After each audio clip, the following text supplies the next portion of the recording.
Termite baiting systems kill a termite colony as a result of a colony consuming a toxic bait. For this reason, a baiting system must congregate termites at selected points where they feed on the bait. Termites should be provided easy access to the feeding points, while access by other animals or humans should be restricted. This is accomplished by feeding a bait to a termite colony inside an in-ground station. Exterra uses specially designed and configured stations as shown here. Termites access the interior of the station through slots in the sides of the stations. These openings are large enough to allow termites to enter the station, while restricting, for instance, the entry of a child's hand or a pet. Termites cannot be attracted. However, if a food substance is placed in the ground near their nest, they will normally find it and begin to consume it. For this reason, the first step in the Exterra termite baiting process is the installation of wooden interceptors in the station.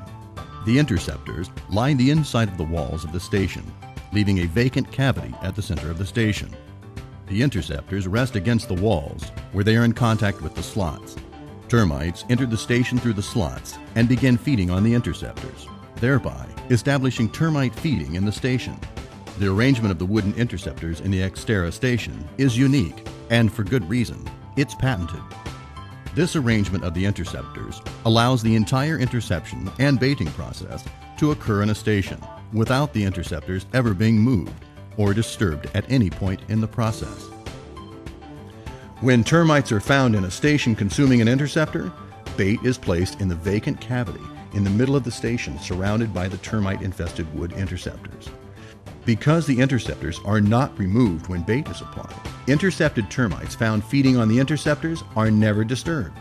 This disturbance reduction technique reduces the possibility that the bait application process will disrupt termites feeding in the station, which could cause them to leave the station. This patented disturbance reduction baiting method is an important key to the effectiveness of Exterra. After the bait is installed, the termites potentially have two food sources: the toxic bait and the non-toxic interceptors. But because the bait is designed to be more desirable to termites than even wood, the termites quickly transition from consuming the wood interceptors to consuming the bait. Just as important to the success of Exterra as the patented interception and baiting method is the careful selection of the toxicant used in the bait.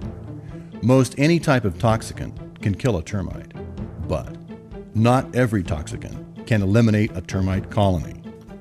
Why is this the case? First, because most toxicants kill insects too quickly. Secondly, because of the way that termite colony members react to any threat against their colony. Consider what would happen if foraging worker termites found and begin consuming a termite bait containing a quick-acting toxicant. Worker termites that fed on the bait would die soon after they began consuming the bait, with many termites dying directly within the bait. Remaining colony members arriving at the bait would discover large numbers of dead colony members in the bait. These remaining colony members would instinctively avoid any contact with that bait. This would mean the toxicant had failed to eliminate the termite colony. So how can we deal with this potential problem? By employing a slow-acting bait toxicant. Termites consuming a bait containing the right slow-acting toxicant would not die in the bait, but would instead die sometime after they had left the bait and returned to the nest.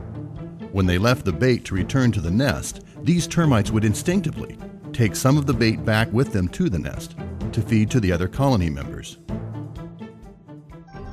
Because of this, the bait toxicant would be widely spread among all colony members back at the nest, allowing it to affect and eventually kill all members of the colony, and not just those who actually visited the bait. The toxicant used in Exterra is in fact a slow-acting toxicant. The toxicant used with Exterra kills slowly because it kills termites only at a certain point in their life cycle.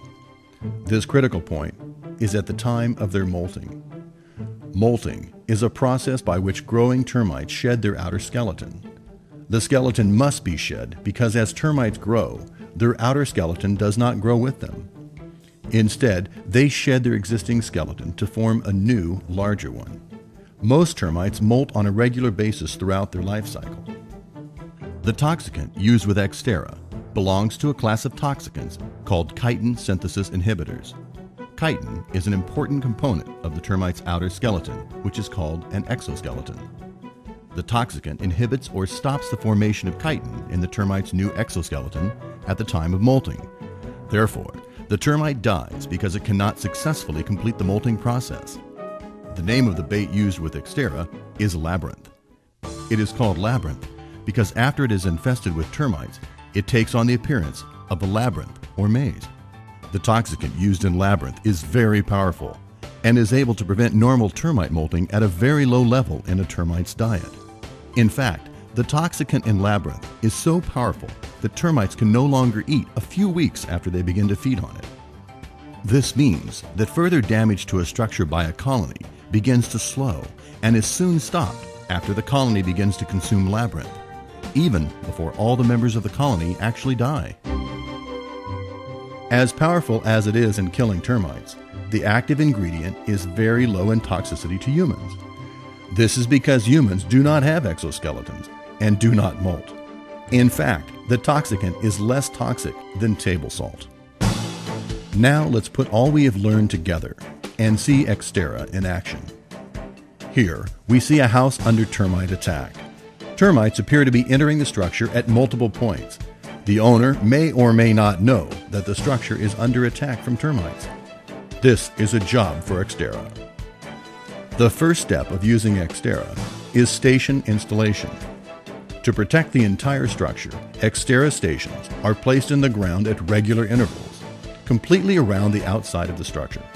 Stations may be placed closer together in areas of identified termite activity, or in areas with a high likelihood of activity, such as areas of mulch and areas of moderate soil moisture. Here's a close-up of a point where the house is under termite attack. As we can see, the termites have firmly established a presence in the walls of the house. This infestation has been ongoing for some time. As noted before, special attention is given to placing stations in areas of identified termite activity. This can help speed the process of establishing termite activity in the stations. After a period of time, foraging worker termites find the stations and begin to consume the wooden interceptors. As long as they are not disturbed, termites will continue to infest the station. When termites are found in the station, bait is applied. The termites quickly transition from consuming the interceptors to consuming the bait because of their high preference for it. As the colony consumes more and more labyrinth and colony members are affected by it, the number of colony members steadily declines. This reduction in the number of colony members makes it increasingly difficult for the remaining worker termites to maintain the colony, as each remaining worker must do more and more work to keep order in the colony.